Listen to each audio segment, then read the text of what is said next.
కిషన్ రెడ్డి, సంజయ్, అరవింద్లకు టికెట్లు ఖరారైనయట. పెండింగ్లో బాపురావు టికెట్. 3 రోజుల్లో 10 సీట్లకు బీజేపీ అభ్యర్థుల ప్రకటన. బీఆర్ఎస్తో పొత్తు ఉండదంటూ అధినాయకత్వం సంకేతాలు. కిషన్ రెడ్డి సికింద్రాబాద్, బండి సంజయ్ కరీంనగర్, అరవింద్ నిజామాబాద్. సో ఈ 3 స్థానాలకి టికెట్లు కన్ఫర్మ్ చేశారు. వీళ్ళు ముగ్గురు కూడా సిట్టింగ్లు. ఇక సోయం బాపురావు టికెట్ పెండింగ్లో ఉంది. ఆయన ఆదిలాబాద్ ఎంపీ స్థానం నుంచి ప్రాతినిధ్యం వహిస్తున్నారు.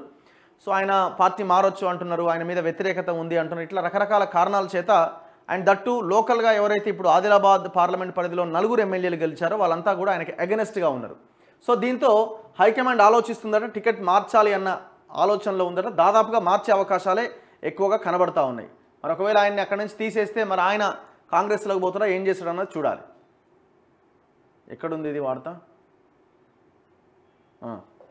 రాష్ట్రంలో బీఆర్ఎస్తో పొత్తుపైన ఊహాగానాలకు తెరదీస్తూ బీజేపీ జాతీయ నాయకత్వం మరింత స్పష్టత ఇచ్చే ప్రయత్నం చేసింది. ఈ మేరకు ఢిల్లీలో జరిగిన కీలక సమావేశంలో రాష్ట్రంలోని 17 ఎంపీ స్థానాల్లో అభ్యర్థిత్వాలపైన శనివారం రాత్రి బీజేపీ పెద్దలు సమీక్షించారు. పార్టీ పార్లమెంటరీ బోర్డు సమావేశంలో చర్చించిన అనంతరం తొలి జాబితాను ఈ నెల 29న లేదా వచ్చే నెల 1వ తేదీన ప్రకటించబోతున్నారు. ఇందులో 10కి పైగా స్థానాల్లో అభ్యర్థులను ప్రకటించే అవకాశాలు ఉన్నాయి. సిట్టింగ్ ఎంపీలో సికింద్రాబాద్ నుంచి కిషన్ రెడ్డి, కరీంనగర్ నుంచి బండి సంజయ్, నిజామాబాద్ నుంచి ధర్మపురి అరవింద్కు టికెట్లు ఖరారైనట్టుగా తెలిసింది.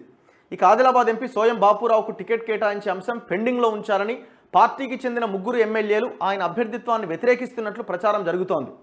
నాగర్ కర్నూలు నుంచి ప్రస్తుతం ప్రాతినిధ్యం వహిస్తున్న బీఆర్ఎస్ సిట్టింగ్ ఎంపీ రాములు త్వరలో బీజేపీలో చేరుతారనే ప్రచారం జరుగుతోంది.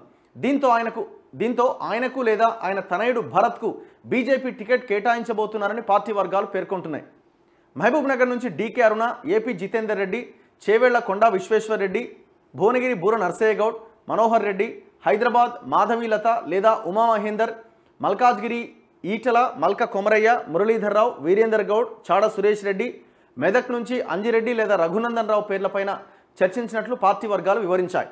జహీరాబాద్, పెద్దపల్లి, మహబాద్, వరంగల్, ఖమ్మం, నల్గొండ నియోజకవర్గాలకు అభ్యర్థులను మలి విడత జాబితాలో ప్రకటించే అవకాశం ఉందని తెలిపాయి.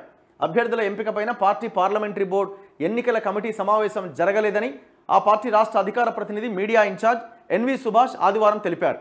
బీజేపీ అభ్యర్థుల ఎంపిక జరిగినట్లు పలు మీడియా ఛానళ్లు, పత్రికలు, సోషల్ మీడియా వేదికగా జరుగుతున్న ప్రచారం సత్యదూరం అని ఆయన పేర్కొన్నారు. ఇప్పుడు ఒక 5-6 టికెట్ నేను నిన్న కూడా చెప్పిన కదా, కన్ఫామ్ చేయొచ్చు. ఇప్పుడు కిషన్ రెడ్డి సికింద్రాబాదు, బండి సంజయ్ కరీంనగర్, అరవింద్ నిజామాబాదు, భువనగిరి బూర నర్సయ్య గౌడు, చేవెళ్ళ కొండా విశ్వేశ్వర్ రెడ్డి 5 అయిపోయినా, మెదక్ రఘునందన్ రావు 6 అయిపోయినా. సో ఇట్లా ఈ 5-6 స్థానాల్లో క్లారిటీ అయితే కనబడతా ఉన్నది. ఇక మిగిలిన స్థానాల్లో ఎవరిని ప్రకటిస్తారన్నది చూడాలి. మల్కాజ్గిరి హాట్ సీట్గా ఉన్నది, అక్కడ ఎవరికి ఇస్తారు అన్నది చూడాలి.